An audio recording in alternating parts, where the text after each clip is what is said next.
서사갈래에 의해 시작해 봅시다. 달밤 이태준 씨 성북동 아까 이야기한 것처럼 성북동 이게 좀 못 사는 동네라 그러는데 지금은 아니야. 이렇게 성북동은 또 저하고도 인연이 있죠. 성북동으로 이사 나와서 한 대여세 되었을까? 어머, 과거 회상으로 시작을 하네요. 그날 밤 나는 1인칭 서술자 하지만 에이 우린 알고 있잖아요. 이 소설의 주인공이 이미 황수건이라는 거 옆에다가 관찰자 보던 신문을 머리맡에 던져놓고 누워서 새삼스럽게 야 여기 정말 시골이로군 하였었다. 보통 시골이라고 하면 어떻게 도시와는 반대돼서 조용하고 밤 5시만 돼도 사람 안 돌아다니고 깜깜하고 공기 좋고 별 잘 보이고 이런 것들. 뭐 바깥이 컴컴한 걸 처음 보고 시냇물 소리와 쏴하는 솔바람 소리를 처음 들어서가 아니라 끊어서 황수건이라는 사람을 이날 저녁에 처음 보았기 때문이다. 내가 황수건이라는 사람을 처음 이 마을에서 만났기 때문에 여기 시골이구나 라고 생각하게 된 거지. 화살표. 수건이는 뭐 진짜 시골 사람처럼 생겼나? 그는 말 몇 마디를 사귀지 않아도 곧 못난이라는 게 드러났다. 황수건이는 못난이다 라고 이야기하고 있죠. 이 정도면은 뭐야? 직접 제시야. 단적으로 평가가 드러나 있으니까 이 못난이는 성북동의 산보다 물보다 그리고 조그마한 지름길보다 열거 나에게 더 성북동이 시골이란 느낌을 풍겨 주었었다. 무슨 말이냐? 도시는 사는 게 너무 거칠고 각박해서 모자란 사람들이 살아남을 수가 없으니까 아예 눈에 안 띄어. 근데 시골에는 아유 저 들떨어진 놈 저거 좀 챙겨줘라 야 저 신발 흘리고 갔다 이런 식으로 챙겨줄 수 있는 정이 있는 거지. 서울이라고 못난이가 없을 리는 없겠지만 대처에 큰 거리에 못난이들이 거리에 나와 행세하지 못하고 시골에선 아무리 못난이라도 마음 놓고 나와 다니는 때문인지 요렇게 끊어놓고 앞에는 도시 뒤에는 시골 요렇게 삿대질 대조 표시죠. 아무리 못난이라도 마음 놓고 다녀서라서인지 못난이는 시골에 있는 것처럼 시골에서 눈에 잘 띈다. 우리 동네에 못난이 눈에 띈다. 우리 동네 시골이다. 그리고 또 흔히 그는 태고 때처럼 세상이 시작될 사람처럼 우둔하면서도 천진스러운 눈을 갖고 자기 동네에 처음 들어서는 사람에게 순박한 시골 정취를 돋워주는 것이다. 아유, 수건이 보니까 순박한 시골이라는 게 느껴지는군. 순박한 시골이란 말 자체는 긍정적이야, 부정적이야? 긍정적이야. 그러면 수건이에 대해서도 긍정적이야. 나는 수건이에게 긍정적인 시선을 갖고 있습니다. 나는요, 이 글의 서술자면서 옆에다가 관찰자. 황수건은 주인공, 우둔하지만 천진한 품성을 지니고 있음. 앞에 우리 이론에서 배웠던 식의 용어를 쓰자면 중심인물 이렇게 쓸 수 있지. 뭐 별거 없죠. 아직까지는 발단 부분이라서 인물을 소개해 줍니다. 그럼 또 밑에다가 쓰자. 발단, 인물 소개. 성북동 얘기도 했잖아요. 알았어. 배경도 소개해 주고 있습니다. 밑으로 내려올게요. 그런데 그날 밤 황수건이는 밤 10시나 되어서 우리 집에 찾아왔다. 남의 집에 찾아가는데 밤 10시에 넘어서 찾아가면 예의가 아니지. 그는 어두운 마당에서 꽥 소리는 질로 이댁이 문 안에서 라고 하면서 들어섰다. 잡담을 제하고 큰일이나 난 사람처럼 다짜고짜 건너방 문 앞으로 달려들더니 저 문안 사대부 거리라니요 어디선가 나오신 댁입쇼 소문을 들어서 저기 어떤 사람이 이사를 왔는데 원래는 성 안에서 살던 사람이었었대. 보니 합비는 안 입었으되 등이나 깃에 상호가 찍힌 겉옷이라고 되어 있는데 유니폼 신문사 유니폼이에요. 합비는 안 입었지만 신문을 들고 온 걸 보면 신문 배달부였었다. 이게 중요해. 원 배달부가 아니라 보조 배달부야. 그러니까 이런 거지. 이 신문사에서 이 신문 사업소에서 요만큼이 담당 구역이야. 그래서 몇 명 크게 잘라 줬는데 이 동네는 사실 사람 혼자서 할 수 있는 동네가 아니었었던 거지. 그래서 정식으로 자르는 게 아니라 요만큼 귀퉁이로 해가지고 여기는 보조 배달원을 쓰는 거야. 이제 여기에 우리 집이 나의 집이 있었던 거고 수건이는 정식 배달원이 아니라 그냥 알바야. 신문이요. 아유, 이런 걸 사흘이나 저 건너 쪽에만 가서 찾았었죠. 이런 지기 하면서 신문 배달 저기 새로 이사 온 집이 있으니까 그 이사 온 집에서 신문 새로 본대. 그러니까 거기는 네가 갖다 줘. 라고 했는데 사흘 동안 남의 집에 갖다 준 거야. 그리고 오늘에서야 겨우 신문 갖다 주는데 그것도 밤 10시 돼서 갖다 주는 거지. 수건이 성격이 어때요? 어리숙함을 보여줍니다. 어리숙해요 라고 얘기했으면 직접 제시인데 이렇게 대화를 통해 어리숙하구나를 알 수 있게 해주면 간접 제시. 하더니 신문을 방에다가 툭 떨어뜨리면서 다음 페이지. 아유, 그런데 왜 이렇게 조그만 집을 사와가지고 갭쇼? 아유, 내가 아랫더라면 이 아래 큰 기아집도 많은데쇼? 라고 이야기하면서 아, 짜증나 죽어버릴 것 같네. 야, 이사 왔는데, 야, 너네 집 왜 이렇게 작아? 밑에 가면은 큰 집 많은데? 이러는 거지. 그렇게 하는 말이 너무 황당스러워서 유심히 그의 생김새를 보니 눈은 얼른 두드러지는 것이 빡빡 깎은 머리인데 보통 크다라는 것 이상으로 골이 크다. 근데 옆으로 보니 짱구 대가리다. 그래서 수건이 대충 느낌은 그냥 이렇게 생겼어. 머리 크게 생겼어. 약간 좀 덜 떨어지게 생긴 거지. 짱구야. 이렇게 옆에서 보면 이게 툭 튀어나와 있어. 황수건이에 대한 외양 묘사. 딱 봐도 똑똑하고 깔끔하고 이런 느낌을 주지는 않죠. 그러니까 또 옆에다가 씁시다. 묘사 간접 제시.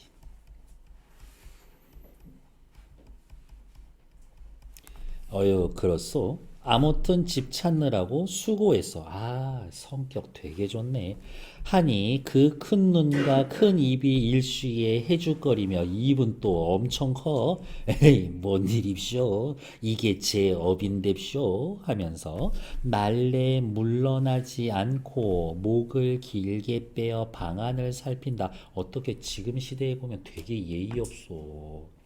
그러더니 묻지도 않았는데 저는요 이 동네에 사는 황수건이라고 합니다. 능청스럽고 넉살 좋은 황수건의 성격. 다음에 말하기 좋아해.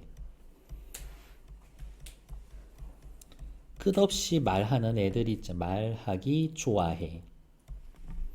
하고 인사를 붙인다. 쌤, 그러면 얘도 간접 제시요? 네.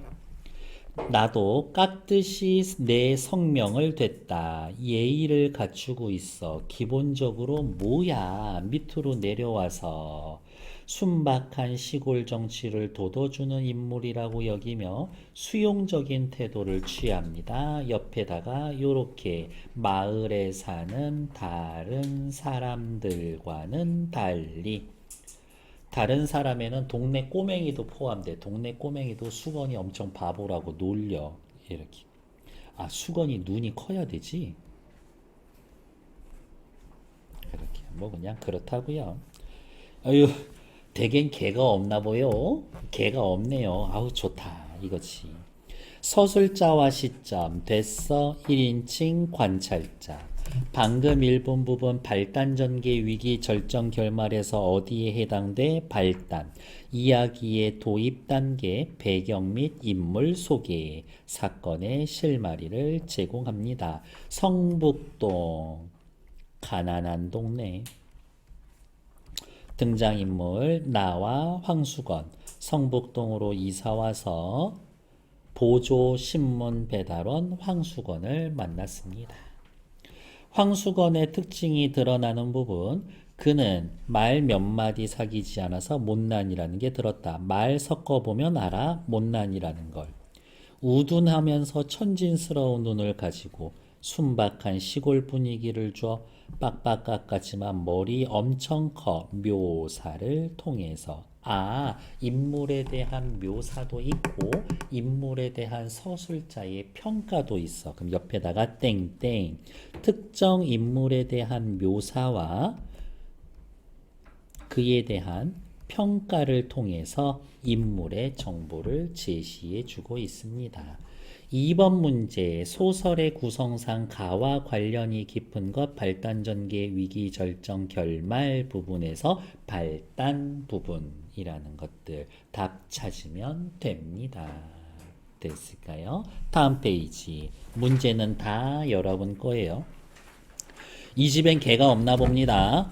아직 없소. 아유, 개 그까지 거 두지 마십시오. 왜 그렇소? 물으니 그는 얼른 대답을 한다. 신문 보는 집은요, 개를 두지 말아야 합니다. 이거 이상하게 재밌는데? 왜 그렇소? 아유, 이 윗동네에 은행에 다니는 집인데쇼. 망하지만한 개가 있는데쇼. 아유, 신문을 배달할 수가 있어야죠. 왜? 막 깨물려고 덤비는 거립쇼. 하도 말 같지 않아서. 왜 말 같지 않아? 신문 배달원을 위해서 개를 키우면 안 된다. 이게 무슨 논리야? 그래서 말 같지 않은 말이라서 나는 웃기만 하니. 황수건의 천진난만함 때문에. 그리고 황수건에 대해서 긍정적이란 말 대신에 황수건에게 호의적이야. 가만히 살펴봤더니 위에 잠깐만 볼게요. 여기 윗부분, 여기 대화 위주의 사건 전개, 보여주기 방식을 통해서 황수건에 대한 나의 호의적 태도가 드러납니다. 자, 정리해 볼게요. 보여주기 다른 말로 뭐라고 해요? showing. 또 다른 말로 극적 제시. 이 보여주기 방식을 쓰면요, 장면이 생동감이 느껴지지. 이 장면을 머릿속에 그려봐야 되니까 상상하는 재미가 있어. 그런데 대화가 계속 길면 어떻게? 사건이 빨리빨리 진행되지는 않아. 그래서 사건 진행이 느려. 그 정도의 장점이 있다. 라는 것 정도 확인해 놓으면 되는 거지. 다음. 아유씨, 그놈의 개를 한번 양떡을 먹여야 하는데 그냥 그놈의 개를 따귀를 한 대 때려줘야 되는 건데 하면서 주먹을 부르르 떠는 걸 보니 아까 내가 그린 그림 잘못되지 않았어. 손목과 팔목은 머리에 비겨서 반비례로 잡고 가늘다. 외양 묘사. 아유, 피곤할 텐데 가서 주무셔. 했더니 그는 마지못해서 물러나면서 말 좋아하는 성격이라 그랬잖아. 선생님, 아유, 참 이 선생님 편하게 주무십시오. 저희 집은 여기서 얼마 안 되는 거립쇼 하고 돌아갔다. 이거 아니야, 너무 편견일 수도 있는데 수건이 결혼해서 부인도 있어. 이렇게 도망가서 그렇지. 그리고 이튿날 저녁 집을 알고 오는데도 9시가 지났어. 다른 집에서도 또 수다 떨니라고 늦은 거지. 신문 배달 왔습니다. 이 시절의 신문은 요즘 신문은 다 아침에 오는데 이 시절엔 다 저녁에 왔거든. 석간신문이라고 해서. 그래도 한 5시, 6시면은 신문 도착해 있어야 돼. 이렇게. 신문 배달 왔습니다. 하고 소리를 치면서 오늘은 왜 늦었소? 그랬더니 아유 자연 그렇죠. 저는 원래 좀 늦어요. 라고 이야기를 꺼냈었다. 자기는 워낙 이 아래에 있는 삼산학교에서 일을 하다가 삼사학교에서 그냥 잡일하고 있었어. 학교에서. 어떤 선생하고 뜻이 덜 맞아 나왔다. 지금은 신문 배달을 하지만 원배달원이 아니라 보조 배달이다. 우리 집에는 양 부모님과 형님 내외 조카, 저희 내외까지 결혼했다 그랬잖아요. 식구가 7명이다. 저희 아버지와 저희 형님은 뭐고 자기 이름은 황가인데 목숨, 수, 세울, 건, 황, 수건이기 때문에 동네 애들은 노란 수건, 옐로우 타월이라고 놀려서 성북동에서 나 모르는 애가 없다 라고 이야기를 하는데 이거 전부 다 누구 입에서 나온 거야? 서술자 입에서 나온 말이야. 이 말 자체는 서술자가 하는 거잖아. 그치? 근데 이거 누구한테 들었어? 수건이한테 들은 거지. 수건이가 말을 하면서 앞에도 보면 알겠지만 쓸데없는 말 많이 했을 거야. 이만큼 들은 걸 이렇게 요약을 해서 독자들에게 전달해 주는 거라고. 그래서 위에 황수건의 내력에 대한 요약적 제시. 직접적으로 말해주는 거지. 그래서 말해주기, 요약적 제시, 말하기 방식, 텔링이라고 하는 거지. 아이들이 수건이라고 놀려서 성북동에서 내가 진짜 유명하다라고 자랑스럽게 이야기하다가 이날도 근데 다른 집에 신문 갖다 줘야 되지 않소? 아, 맞다. 그제서야 마지못해 나갔다. 수건이는 모든 집에서 이렇게 말이 많을까? 그렇지 않을 거예요. 당신 이런 얘기 들어주고 있을 거야? 신문 배달부 아저씨가 와가지고 이런 얘기하면 들어주고 있을 거야? 난 나라면 안 들어줄 것 같은데 들어주니까 와서 하는 거야. 밑에 황수건에 대한 정보, 성격, 외모, 내력에 대해서 이야기해 줍니다. 그리고 다시 체크. 이 내력 부분은 요약 제시되어 있다. 라는 것 확인하면 되지. 인물 제시 방법은 꽤 중요합니다. 별표. 직접 제시냐, 간접 제시냐. 간접 제시는 외양 행동 대화. 직접 제시는요, 서술자가 직접 요약하거나 설명하는 것들. 그러니까 구분할 수만 있으면 돼. 이게 직접 제시인지 간접 제시인지. 그러면 시험 문제는 뭐 나와? 직접 제시한 부분에 밑줄 긋고 인물 제시 방법이 같은 거 1, 2, 3, 4, 5번 예문으로 나온다고. 예문으로 나온다고. 처음 보는 작품들이. 다음 페이지 넘어갈게요. 그래서 내가 수건이하고 이렇게 수다 떠는 걸 보면 나의 아내가 얘기를 해. 뭐라고?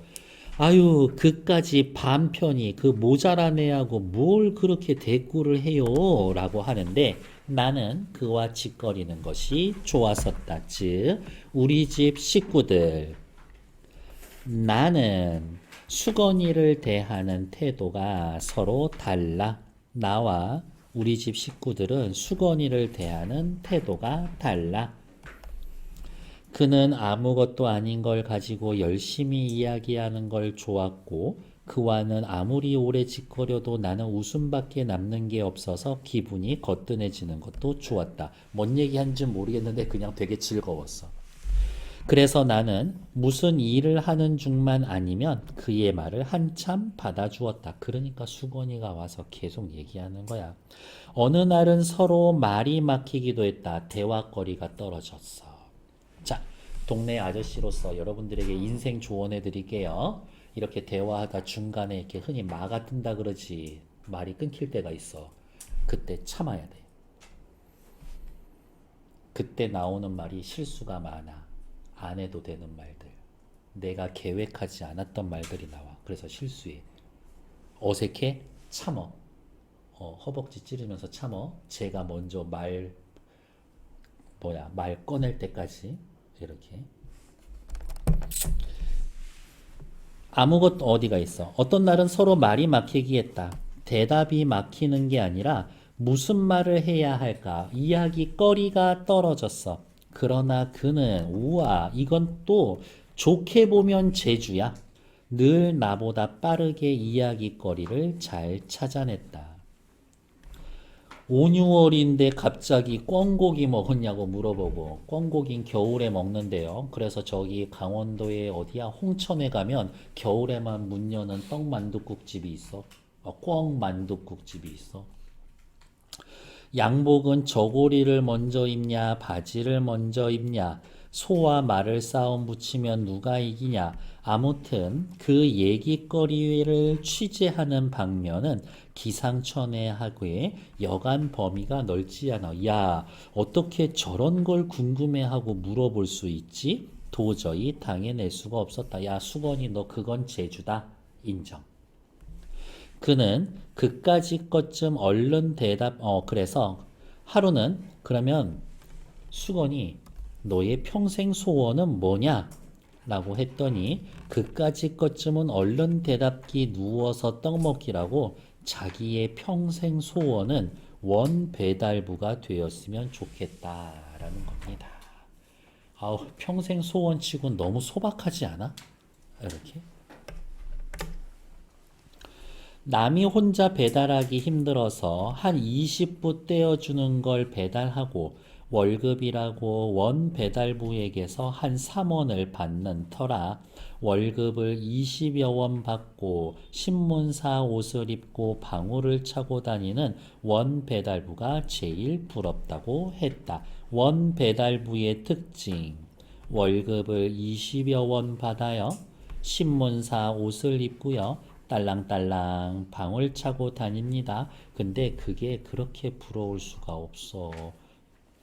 그리고 방울만 차면 자기는 뛰어다니며 빨리 돌 뿐만이 아니라 은행소에 다니는 집 개도 조금도 무서울 곳이 없겠다라고 이야기를 했습니다. 저 편의점 점장만 시켜주면 저 몸 갈아가면서 일할게요. 그냥 이런 느낌인 거야. 그래서 나는 뭐 그런 식으로 해서 돈 벌 거면은 그냥 어차피 평생 소원이면 신문사 사장쯤 되면 원 배달부는 바랄 것도 없고 그 집이랑 큰 개랑도 상관이 없냐 했더니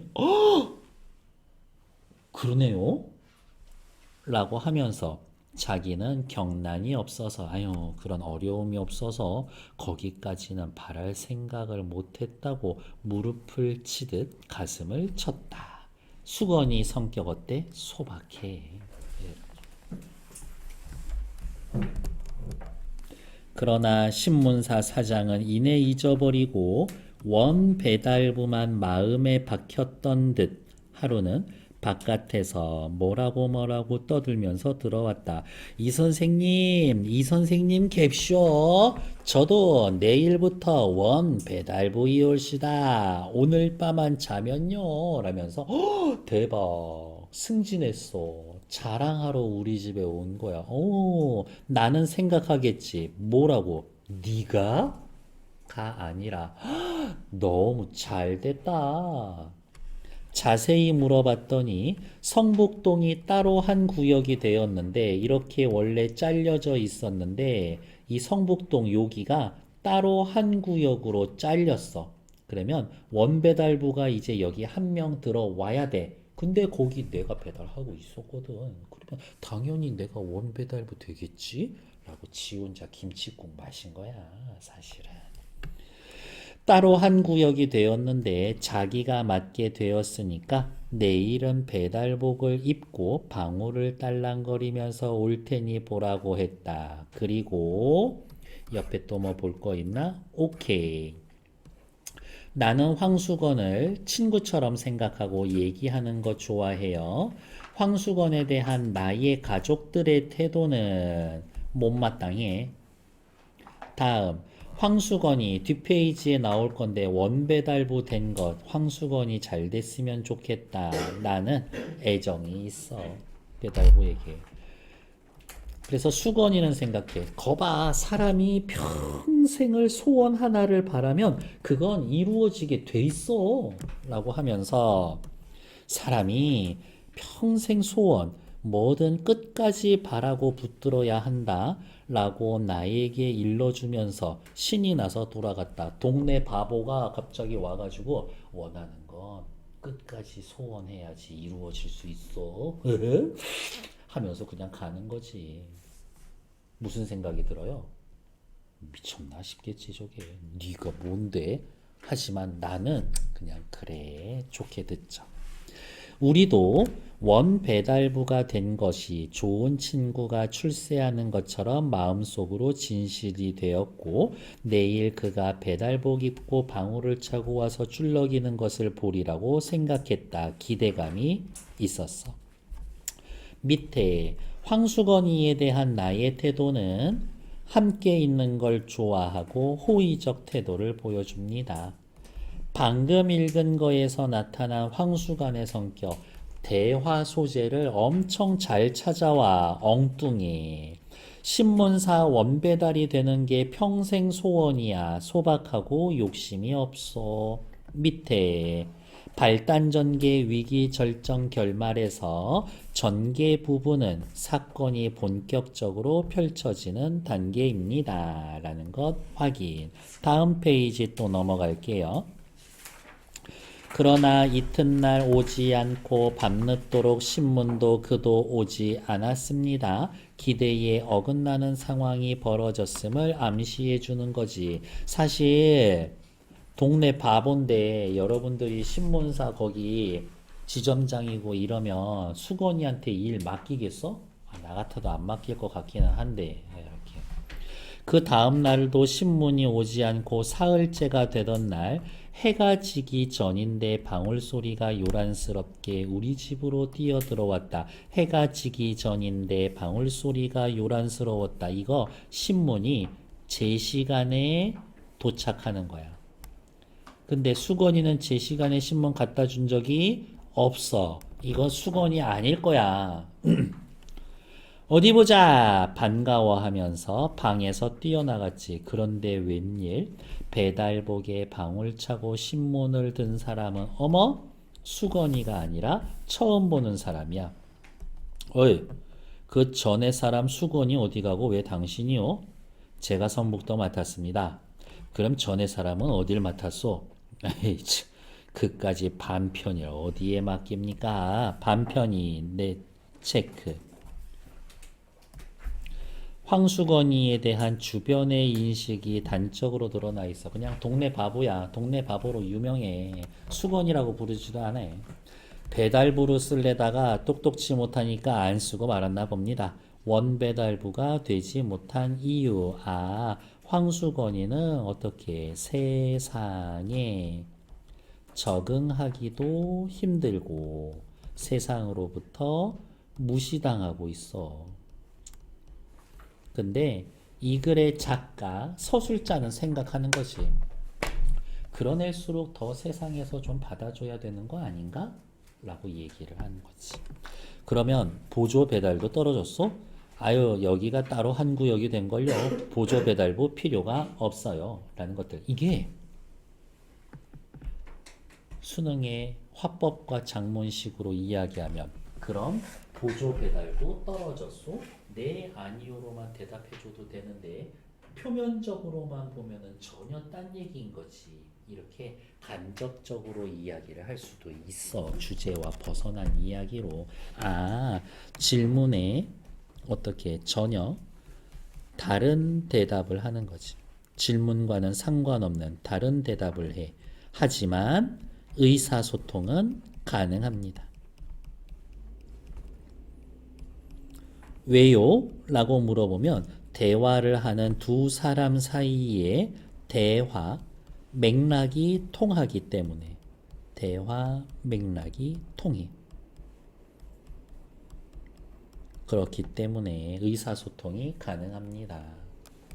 야, 오늘 영화 보러 갈래? 아, 오늘 우리 집 김장해. 이런 얘기인 거야. 못 간다는 얘기인 거지. 영화랑 김장이랑 뭔 상관인데. 하지만 대화는 된다고. 그런 상황이야. 이렇게 되니 황수건이가 우리 집에 올 일은 없어졌다. 나도 가끔 문 안에는 다니지만 서울 땅이 이만큼이 있고요. 그 다음에 경복궁 요렇게 있고 요 주변을 요렇게 성이 둘러싸고 있잖아. 성은 요거 이야기하는 거야. 이 당시엔 여기가 잘 사는 동네, 성 밖에는 가난한 동네거든. 성북동은 여기 있어.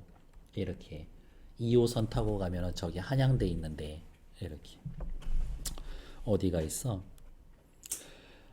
나도 가끔 문 안에는 다니지만 그의 집은 내가 다니는 길 옆은 아닌 듯 길가에선 잘 보이지 않았다. 진짜 이렇게 오고 가는 길에 수건이 집 있으면 한 번쯤은 들려봤었을 거야. 근데 꼭 그렇게까지는 아니고.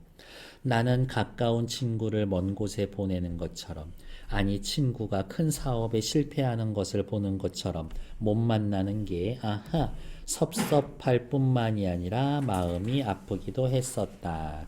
황수건에 대한 연민이 드러나 있음. 그 다음 내 마음이 아팠어요 라는 것 직접 제시. 그 다음 나는 황수건이에 대한 이야기를 우연히는 아니지만 정원 배달원을 통해서 듣는 거지. 내가 황수건이에 대해서 아는 건 없어. 주인공 황수건인데 바로 이러한 것들 어디 있을까? 어디쯤에 써주면은 좋나? 밑에다가 요렇게 해놓읍시다. 자, 땡땡 나 땡땡 황수건에 대한 정보가 제한적이야. 정보 제한적이야. 이런 게 바로 1인칭 관찰자 시점의 한계구나. 주인공에 대해서 서술자가 잘 몰라. 이런 것들. 한데 황수건은 그의 말대로 노랑수건이라면 온 동네에서 유명은 했다. 노랑수건 하면 저기 노랑수건 알아요? 그러면 이거야. 반응이 다 그래. 노랑수건 하면 성북동에서 오래된 사람이면 먼저 웃고 대답하는 것을 나는 차츰 알고 있었다. 왜? 바보니까. 내가 잠깐씩 며칠 보기에도 그랬는데 그에게는 우후 빨간색 체크 우스운 일화도 한두 가지가 아니었었다. 이 소설 자 앞으로 잠깐 넘어올게요. 앞부분에 어디 있었냐면 앞부분에 어디 있었냐면 요 부분에 있었을걸. 여기 있다. 다양한 일화를 나열한 에피소드식 구성이라는 부분이 황수건에 얽혀있는 바보 같은 짓에서 사람 웃음나게 만드는 에피소드들이 여러 가지가 소개가 될 거라고. 이제 이 부분 요거에 해당되는 이야기들이 이제 나올 거예요. 다시 22페이지로 돌아와서 그에게는 우스운 일화가 한두 가지도 아니었었다.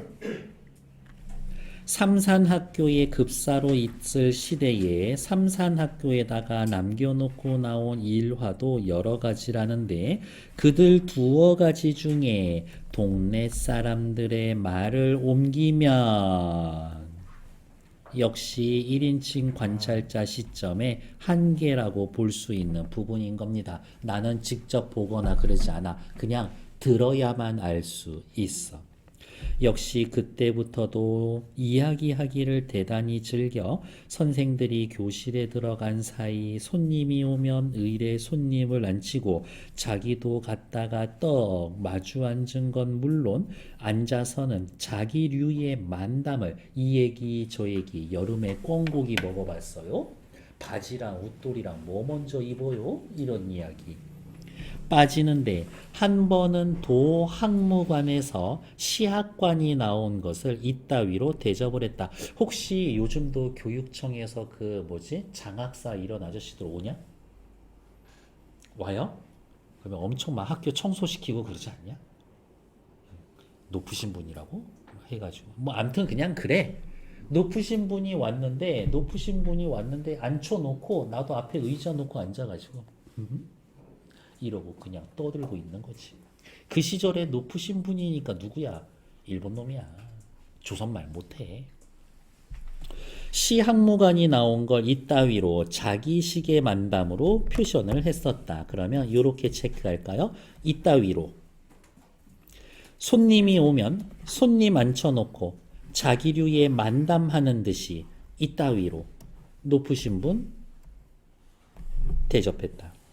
일본말은 못하니까 만담은 할 수 없고 앉아서 자꾸 일본만을 연습하는데 지금식으로 따지면 아리가또 스미마생 이것만 10분 동안 계속 아리가또 스미마생 계속 그러고 있는 거야. 10분 내내. 그러면 앞에 있는 일본 놈이 열 받아 안 받아? 완전 열 받지.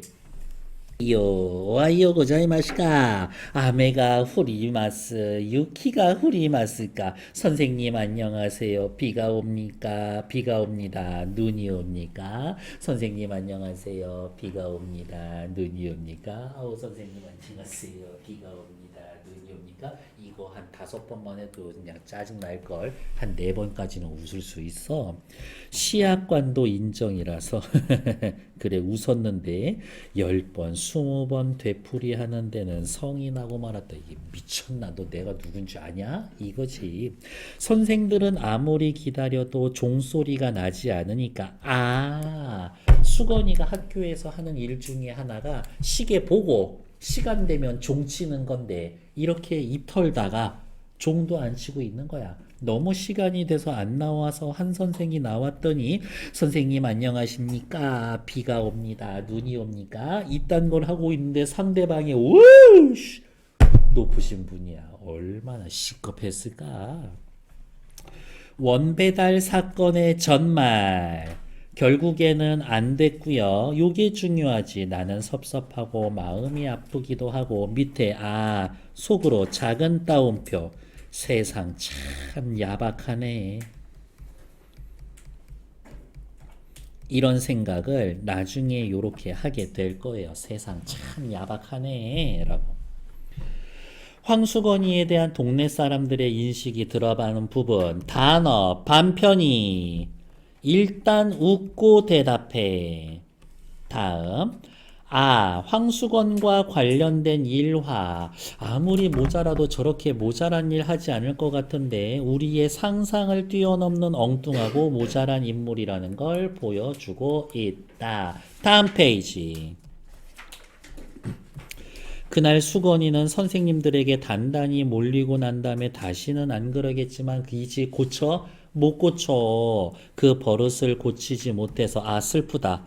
쫓겨나오고 만 것이다. 평소에 수건이 결혼했다라 그랬잖아요. 야, 너네 부인 도망간다. 그따위로 하면 이라는 말을 제일 무서워했다. 한 번은 어느 선생이 장난로 요즘같이 따끈한 봄날엔 색시들이 도란하기를 좋아했었는데 어제도 저기 아랫마을에서 한 2명 색시 도망갔다고 하는데 오늘은 우리 동네 아닌가 하면서 수건이 보면서 얘기를 했더니 진짜 우리 부인님 도망가는 거 아니야? 겁먹고 점심 먹다가 말고 눈이 휘둥그레졌다. 순박한 면모 어리숙해. 간접제시죠. 그리고 그날 오후에 미치겠는 거야. 어떡하지? 우리 부인님 도망갔으면 어떡하지? 큰일 났네. 집에 빨리 가야 돼. 그러면 그냥 집에 빨리 가면 되지. 근데 수건이가 하는 일 중에 하나가 뭐였어? 시간 되면 종 치는 거지. 그래서 50분 만에 종을 쳐야 되는데 20분, 30분 만에 함부로 다시 쳤다라는 이야기도 있습니다. 에피소드 2. 2개 벌써 나왔지. 에피소드를 나열하고 있구나. 옆에다가 그냥 요렇게 써놓을게요. 에피소드를 병렬적으로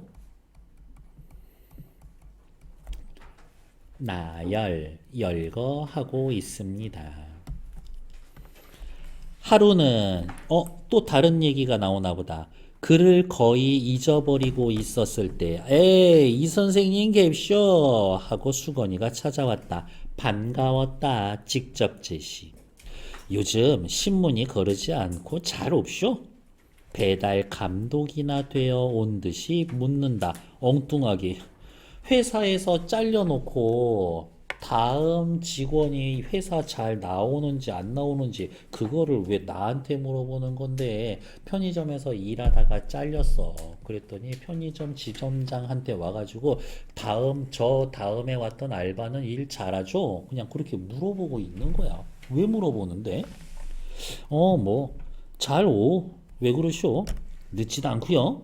일찍이 제때마다 꼬박꼬박 없죠? 당신이 돌릴 때마다 3시간은 일찍 오고 빠지는 날 없이 잘 와요.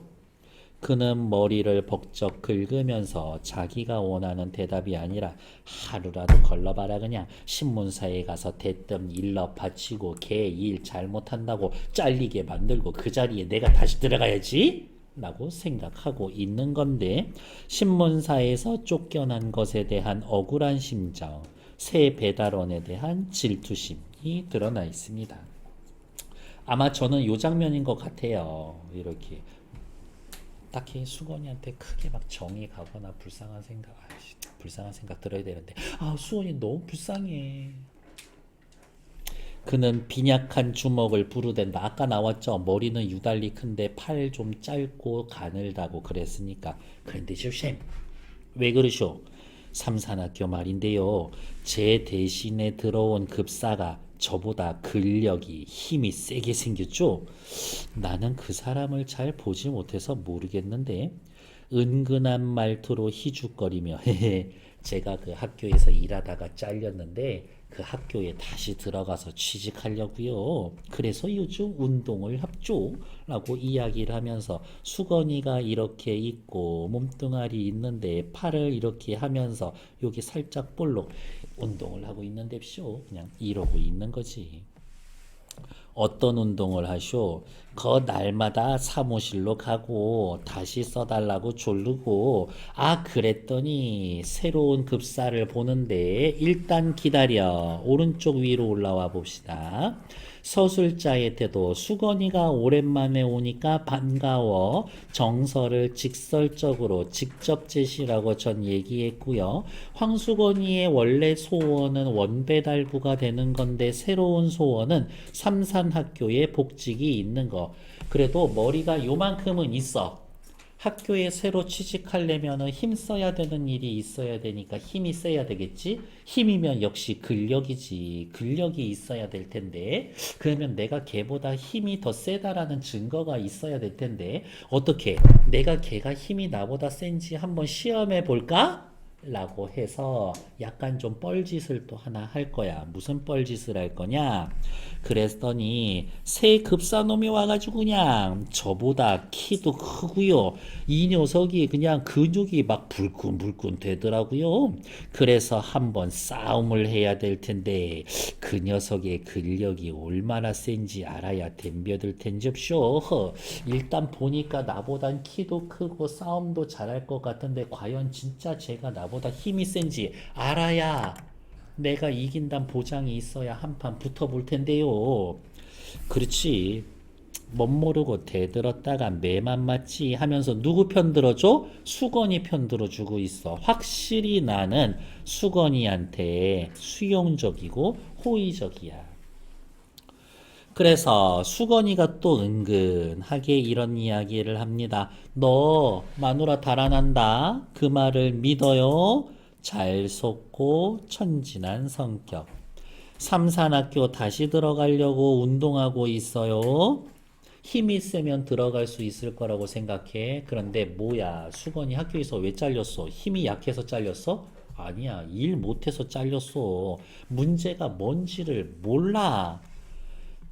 문제의 근원적인 원인과 해결책을 제대로 파악하지 못해. 황수건과 관련된 여러 가지 에피소드를 모여주는데 여러 가지 사건은 있지만 그 사건들의 공통점은 뭐예요? 모자라 순수의 천진난만한 성격. 그것을 부각해 줍니다. 뭐 그 정도 확인하시면 되겠지. 다음 페이지. 그래서 걔가 나보다 힘이 센지 아닌지 해보고 싶어. 팔씨름 할 거야? 허벅지 싸움 막 이렇게 할 거야? 아니지. 학교 앞에다가 지가 생각하는 큰 돌을 일부러 굴려서 갖다 놨어. 어제 저녁엔 큰 돌멩이를 하나 굴려다가 삼산학교 대문 앞에 놨죠. 그리고 오늘 아침에 가보니까 없어졌는데 이 녀석이 나처럼 억지로 굴려다 버렸는지 번쩍 들어다가 버렸는지 그걸 못 봤거든요. 나처럼 굴려서 치웠으면 가서 한판 붙어봤었을 텐데 제기. 어리숙해? 어리숙한 걸 대화를 통해 알 수 있죠? 간접 제시.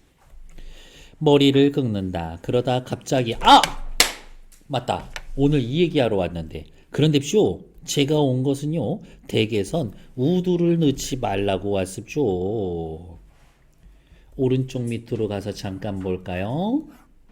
우두. 천연두 예방하기 위해 소에서 뽑은 면역 물질. 그러니까 제가 오늘 온 건요. 천연두 예방주사 맞지 마시라고 온 겁니다요. 우두를 왜 넣지 말란 말이요? 뭐 나보고 죽으란 거야? 요즘 마마가 다닌다고 모두 우두를 넣는데요.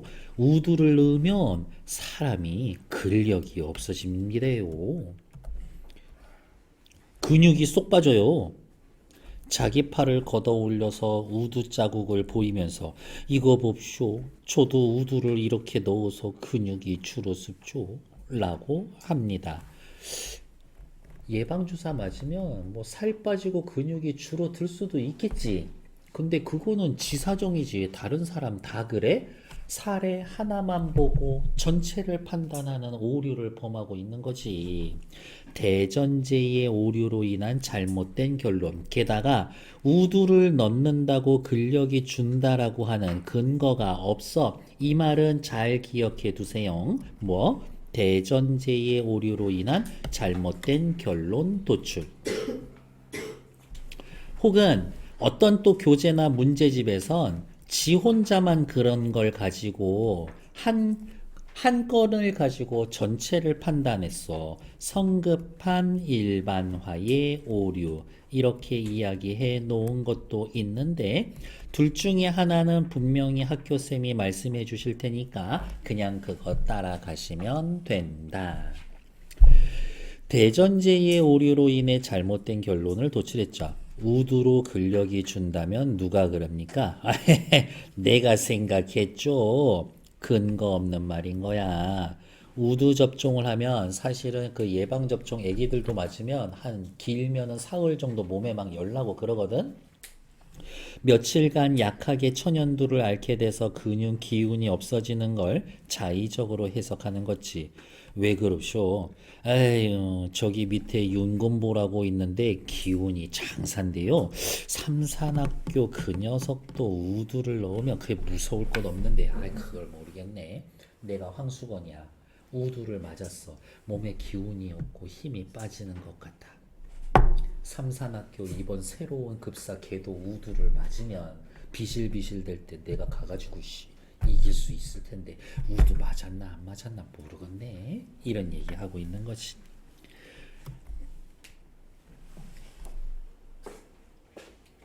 우두를 넣으면 근력이 준다고 누가 그래? 왜? 전혀 다른 얘기하고 있지. 동문서답. 횡설수설. 어쨌든 그렇게 용한 생각을 하고 일러주러 왔으니 아주 고맙소. 그냥 고맙다라고 표현해 주고 있는 거지. 저게 들떨어진 소리를 하고는 있지만 그래도 내 생각하고 내 걱정해서 얘기해 주러 왔구나. 그냥 그것만은 고맙구나. 그래서 삼산학교 다시 들어가길 기다리고 계시오? 에휴, 돈만 있으면 그거 누가 그렇게 고스카이 거기 시다바리라고 하면 안 되지. 잔심부름 하러 거기 가겠습니까? 나한테 미천만 있으면 삼산학교 앞에 가서 장사할 텐데요. 장사? 무슨 장사? 방학이 될 때까지 참외 장사하고요. 가을에는 군밤, 외떡, 습자지, 도화지 장사 막 합죠. 삼산학교 나를 학생들이 저를 얼마나 좋아하는데쇼. 허풍이지. 저를 선생보다 더 낫게 쳐요. 학교 다니는 애들은 보면서 바보 크크크크크크 웃겠지. 이 정도면은 뒤에서 숨어서 웃는 것도 아니고 수건이 앞에서 대놓고 웃을걸? 수건이 그거 보고 어머 쟤가 나를 보고 웃네. 나 좋아하나 봐. 선생님 보면 맨날 인상 쓰는데 아 애들은 나를 좋아해 라고 생각하고 있는 거지. 아니면 아예 존재감 자체가 없을 수도 있어. 학교에서 경비서는 저기 아저씨 얼굴 기억나? 그치, 그럴 수 있어. 허풍이야, 이거. 그래서 나는 우와! 그에게 돈 3원을 주었습니다. 이게 3원이 어느 정도냐면, 진짜 서울에 정말 허름한 집 있지. 허름한 집 한 달에 월세가 한 3원 정도 하던 시절이거든. 지금으로 따지면 그래도 한 2, 30만 원 정도는 돼. 이렇게 주면서. 그의 말대로 삼산학교 앞에 가서 버젓이 참외 장사라도 해보라고 그에게 돈이 남지 못하면 돌려주지 않아도 좋다라고 이야기를 했습니다. 얘는 따로 체크. 돈 3원. 황수건에 대한 나의 애정과 연민이 드러납니다. 황수건에 대한 나의 애정이 드러나는 소재. 이렇게 확인. 위로 올라갑시다. 황수건이 나를 찾아온 이유는 우두 접종이 해롭다고 그것을 나에게 알려주기 위해서 왔고 나는 그게 그래 고맙네 라고 이야기를 해주고 있고 나와 대화하는 황수건이의 태도는 동문서답에 횡설수설하고 있죠. 황수건에 대한 나의 태도는 저 장사하고 싶어요 했더니 미천을 대주고 있지. 황수건에 대한 나의 애정과 연민이 있어. 황수건의 정직하고 따스한 인간성을 긍정하고 진심으로 동정 어린 태도를 취하고 있어. 세상은 저런 애들이 걱정 없이 살 수 있어야 돼 라고 생각은 하는 거지. 다음 페이지. 3월에 덩실덩실 춤을 추면서 나가고 이튿날 참외 장사한다고 진짜 어디 가서 참외 떼왔나 봐. 참외 3개를 갖다 두고 갔다. 나에 대한 고마움의 표시. 수건이가 영 쓰레기는 아니야. 카타에서 드러나는 황수건의 수건, 황수건의 성격, 새 급사의 근력을 확인해 보고 싶다? 그렇다고 확인이 되나? 엉뚱해. 우두를 넣으면 근육이 없어집니다. 말도 안 되는 소리, 어리숙해. 장사하면 성공하죠. 애들이 저 엄청 좋아하거든요. 과시하고 허풍스러워. 소재의 의미, 큰 돌멩이를 갖다 놓고 힘을 실험해 보고 싶어. 어리숙해. 돈 3원은 나의 애정과 연민, 참외 3개는 나에 대한 황수건이의 나에 대한 고마움. 4에서 타까지 우후 미리 요렇게만 띄워놨지롱. 발단전개 위기 절정 결말 중에 어디에 해당돼? 지금까지 읽은 거 꽤 전개됐지. 위기 부분에 해당이 될 거예요. 내려와. 밑에 벌써 나와 있네. 위기. 반전의 계기가 제시됩니다. 새로운 사태가 발생하고 갈등이 심화 고조됩니다. 오해하면 알 때 절정도 거의 이거랑 멘트 비슷하거든요. 근데 절정에선 갈등의 최고조라는 말이 나와 있습니다. 수건이의 소망이 좌절됐고요. 기회를 엿보고 장사하는데 근데 진짜 장사 잘할까? 금방 미천 까먹을걸? 그러면 황수건이는 더 이상 내 앞에 나타나지를 못해. 다음 페이지. 절정. 그리고 온 여름 동안 그는 우리 집에 얼씬하지 않았다. 장사 잘 되지 않았어.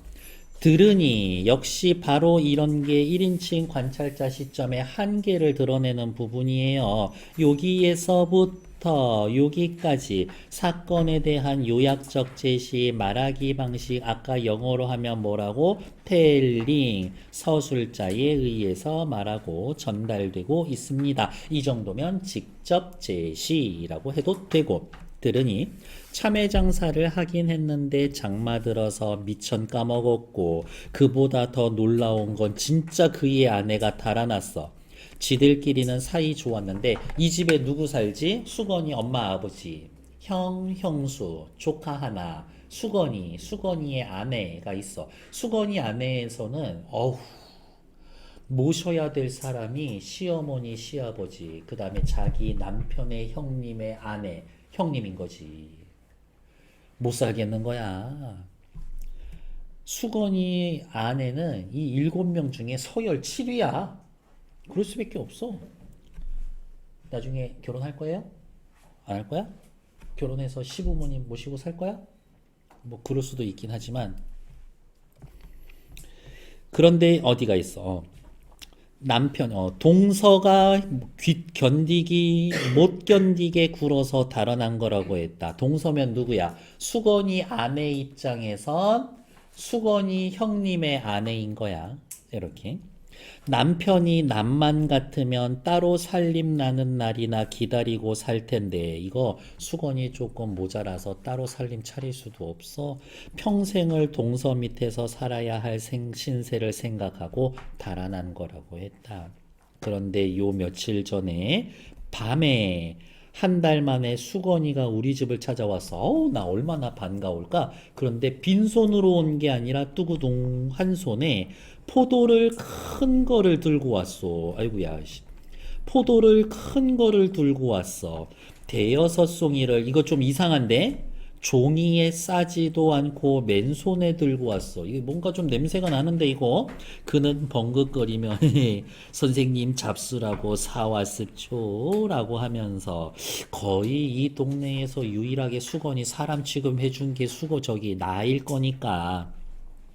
그랬는데 웬 사람 하나가 날쌔게 그의 뒤를 따라오더니 다짜고짜 수건이 멱살 잡고 끌고 나가고, 수건이는 우둔한 얼굴이 새하얗게 질리며 꼼짝 못하고 끌려나가고, 이 수건이 넌 포도 훔쳐온 거네?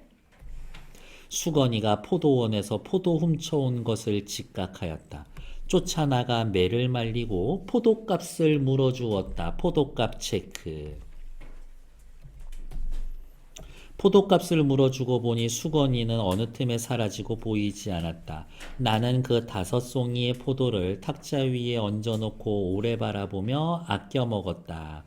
그의 은근한 순정의 열매를 먹듯 한 알 한 알 가지고 오래 입안에 굴려보았다. 아유, 이게 되도 않는 짓을 하긴 했지만 그래도 내 생각해가지고 가져온 건데, 아유, 마음은 참 좋네 라고 이야기를 하는 거지. 넘어가지 마시고, 쓸 것도 없어. 나에 대한 수건이의 마음이죠. 수건이에 대한 나의 배려심이지. 수건이의 마음이 담겨져 있지. 수건이의 마음을 내가 받아들였으니까 순정이라고 생각을 하고 있는 거지. 오른쪽으로 와서 잠깐 볼게요. 황수건이 나에게 포도를 준 이유는 그냥 갑자기 고마운 마음이 들어서 그걸 표현하고 싶어서. 근데 돈은 없으니까 어떻게 훔쳐다 주는 거지. 큰일 날 짓이긴 해요. 황수건에 대한 나의 태도는 황수건의 정직하고 따스한 인간성을 긍정하면서 수용적인 태도를 취합니다.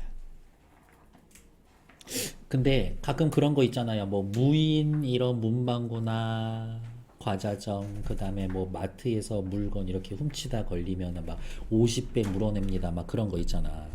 어떻게 생각해? 그게 정당한 거 같아? 가격을 뭐 예를 들어서 한 10배 물어내야 합니다. 뭐 그래? 얼마 전에 뉴스를 봤는데 저기 무인 그 가게에서 뭐지? 그런 일이 있었는데 너무 과하게 불러서 한 50배 불렀더라고. 됐고 신고하세요. 그렇게 얘기를 하더라고. 애 아빠가. 이렇게. 그러면 부모 입장에선 어떻게 해야 될까? 50배면은 와 도둑놈의 새끼 하면서 일단 물어는 주고 자식한테 얘기는 해줄 것 같다. 이런 일이 있었다. 앞으로 어떻게 할지 행동을 해라. 라고 했는데 한 50배는 너무 과하지 않나? 그냥 그 생각 문득 들기는 하더라고. 이렇게 남의 물건 손대지 마. 이렇게 물론 그럴 일 없겠지만 엄마 지갑에도 손대지 말고 저는 어릴 때 몇 번 대봤는데요. 내가 그랬거든. 나 요즘은 그런 학생들이 아예 없더라고. 그래서 와, 나 완전 그런 얘기 할 때마다 와, 나 진짜 쓰레기였나 봐. 막 이런 생각이 드는데 왜 엄마 지갑에 손을 아무도 안 대지? 그렇게 풍요로운가? 아닌가? 내가 진짜 쓰레기인가? 아니야. 사실은 지어낸 이야기예요. 저 어머니 지갑에 손 대본 적 한 번도 없어요. 이미 늦었어. 어제다. 결말. 문 안에 들어갔다 늦어서 나오는데 여기에서의 문은 그 여기 사대문 성 안에 들어갔다 나오는데 자 이제부터는 온통 빨간색 불빛 없는 성북동 길 위에 밝은 단이 비단을 깐 것 같았다. 감각적인 묘사 이 지금 배경 자체는 어때? 너무 예뻐. 근데 황수건이 입장에서는 어떻게 직장에서 잘려 도둑놈으로 멱살도 잡혀봐 그 다음에 유일하게 나를 믿고 있는 내 앞에서 망신당해 무엇보다도 아내가 도망을 갔어 이거 그냥 진짜 살아있는 게 용한 거야 감각적 배경 묘사로 황수건의 비참한 상황을 상징적으로 제시해 줍니다 라고 했고 저는 황수건의 수건과 대조되는 배경 이렇게 봅니다. 배경이 너무 예쁘거든 오늘날 달밤은. 그런데 포도원께로 올라가는데 누가 말지도 못한 목청으로 사케와 나미타 카미기까 노래를 부르고 있죠. 술은 눈물인가 한숨인가 하면서 그냥 당시 일본 유행가를 부르고 있어. 큰 길이 좁다라는 듯 휘쩍휘쩍 내려왔다. 이렇게 해서 나는 이렇게 올라갈 건데 저기에서 누가 이렇게 내려오고 있어. 근데 진짜 이렇게 걸으면서 내려오고 있는 거야. 봤더니 수건인가? 아는 체를 하려다가 그가 나를 보면 무안해할 일이 있는 거 포도 훔치다 걸린 걸 생각을 해서 길 아래로 내려서 나무 그늘에 몸을 감추었다. 나 진짜 배려심 넘친다. 그는 길도 보지 않고 달만 쳐다보면서 노래는 그 이상 외우지도 못할 망정만 것처럼 그 첫 두 줄만 되풀이하는 걸 전에는 또 본 적이 없는 세상에 수건이 담배 배웠나 봐. 담배를 빨면서 지나갔었다.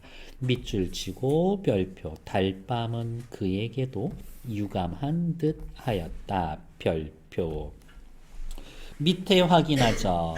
포도 알고 있어요. 방금 본 담배 황수건이의 답답한 삶. 일본 노래 술은 눈물인가 황수건이의 심리를 대변해 주죠. 자 빨간색으로 네모쳐 놓고 요거 정도 좀 외워주는 겁니다. 어느 부분? 달밤의 의미와 기능. 서정적 애상적 분위기. 황수건의 모습이 웃기면서도 애처로워. 아유 불쌍하다. 나의 연민의 정서. 황수건이 처한 불우한 시대의 정황과 그의 천진한 성격이 대비를 이루는 배경.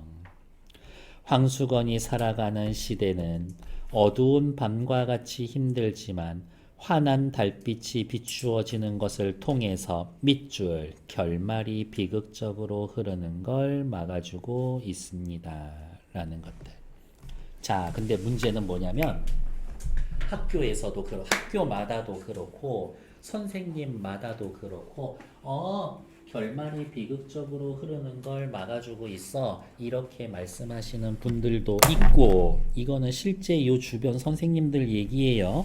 아니야 배경과 대조돼서 배경과 황수건이가 대조되어서 비극성을 더 심화시켜주고 있어 라고 정반대로 얘기해 주시는 분들도 계시고, 근데 문학이니까 뭐 해석하기에 따라 달라 이렇게. 그러면 그냥 우리 학교 선생님이 말씀해 주시는 게 정답이다 라고 하고서 그냥 듣고 잘 필기해 놓으면 됩니다. 네. 그래서 정반대로 해석을 해 주시는 분들이 요 근처에 계시니까 잘 기억해 두라.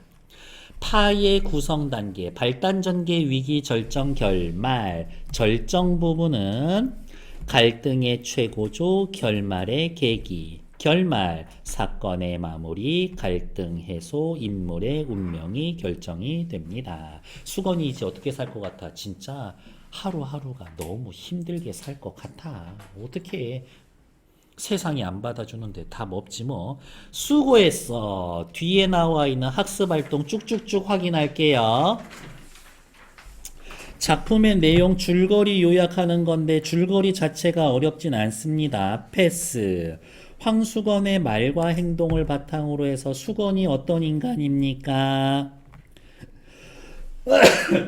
쓸데없는 말 많고요. 오지랖 넘고 남의 일에 잘 참견하면서 우두를 만내 이런 얘기하고 주제 파악 못하면서 다시 학교 들어갈 거예요. 장사하면 잘 될 겁니다. 지능이 모자라서 모자란 말을 자주 하고요. 부침성이 좋아서 처음 보는 집 앞에 와가지고 개 키우지 마십시오 이런 이야기 하고 있고, 대화의 소재가 풍부하지만 다소 엉뚱하고 착하고 순박하니까 그렇게 돈 받았을 때 참외 갖다 주고 포도 갖다 주고 그러지. 은혜에 대해 고마워하고 감사할 줄을 아는 성격. 이렇게. 다음 페이지.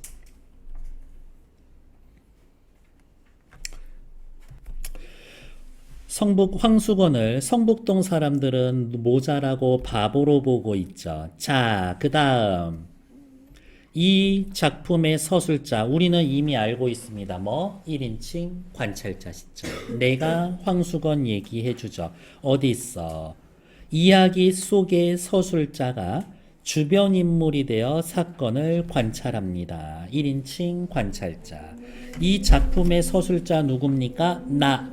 어떻게 이야기합니까? 주인공의 삶을 관찰하여 사건을 전달한다. 빠졌어. 주인공의 삶을 관찰하여 더하기. 누구? 다른 이에게 들은 이야기를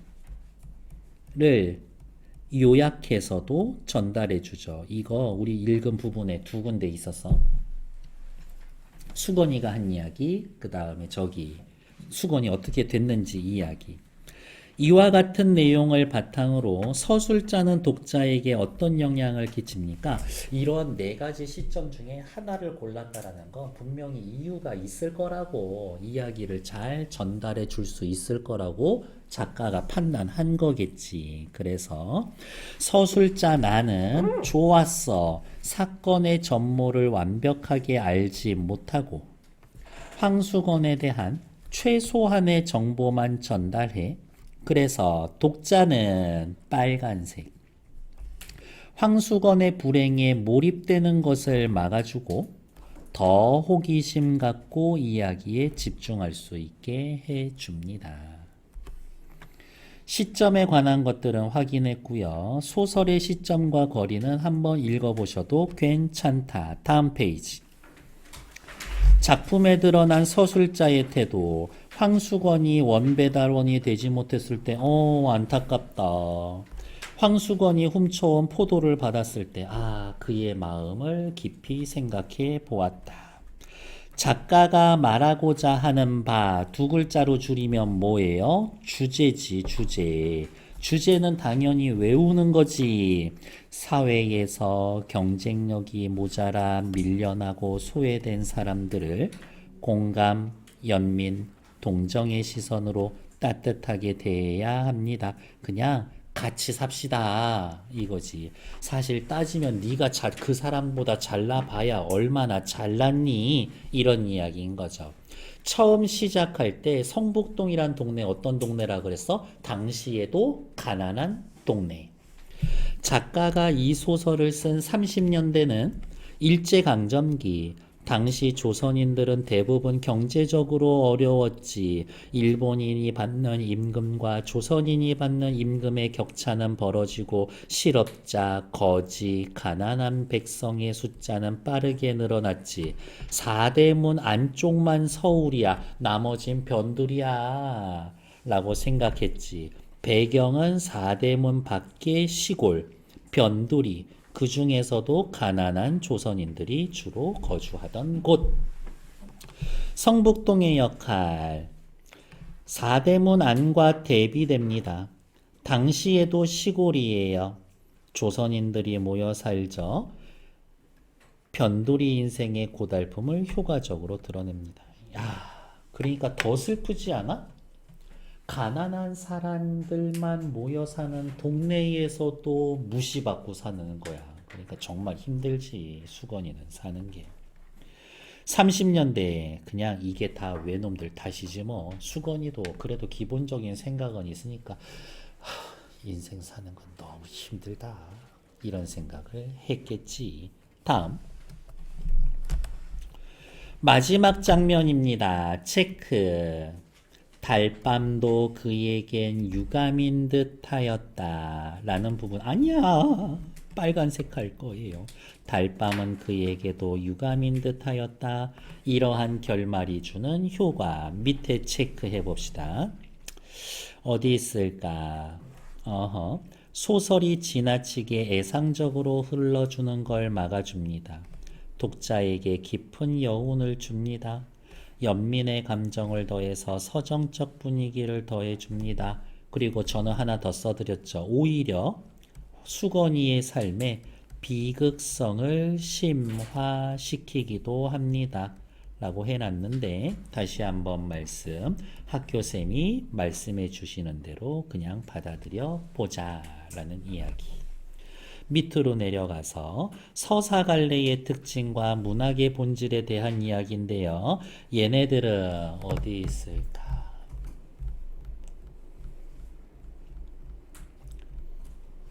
당신은 해야 돼. 했었어. 그리고 그대들은 아니다. 성안이지. 당신네들도 해야 돼. 근데 오늘은 못해. 다음 시간에 얘네 이어서 할 거예요. 이렇게. 왜 그랬는지 모르겠는데 얘 그냥 하더라고, 학교에서. 모르지. 작년 재작년 얘긴데 올해도 또 그럴 거예요 라는 장담은 없어. 이렇게. 그래서 얘네들은 다음 시간에 이어서 볼 거고요. 뒤에 나와 있는 거 오케이, 서사갈래 여기까지. 자, 말씀드립니다.